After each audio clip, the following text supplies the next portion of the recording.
مہینہ جاری بساری ہے. اللہ کی پیاری حبیب علیہ تحیت وسلام نے فرمایا سال میں 5 روزے رکھنا حرام ہے.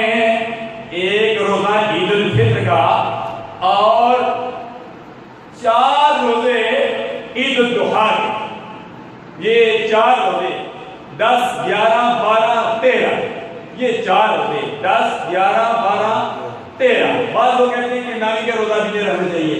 نامی کا روزہ رکھنا عرفہ کا روزہ رکھنا بہت بڑا ثواب ہے. ابھی آ رہا ہے شوال کے بعد ذکر ہے, ذکر کے بعد ذوالحج شریف ہے, ذوالحج شریف ہے. نامی کا روزہ رکھنا مجھے بہت بڑا ثواب ہے. اور ان دنوں تو اللہ کے پیارے حبیب علیہ تحیت وسلام نے فرمایا جب شوال مکرم کا مہینہ آ جائے فرمایا میرے امتیوں شوال مکرم کے 6 روزے رکھ لیا کرو. 6 یا رسول اللہ 6 روزے رکھیں گے کتنا ثواب ملے گا. اللہ کے پیارے حبیب نے فرمایا 6 روزے رکھو گے اللہ تبارک و تعالی 1 روزے کا ثواب 2 مہینوں کے برابر اور 6 روزوں کا ثواب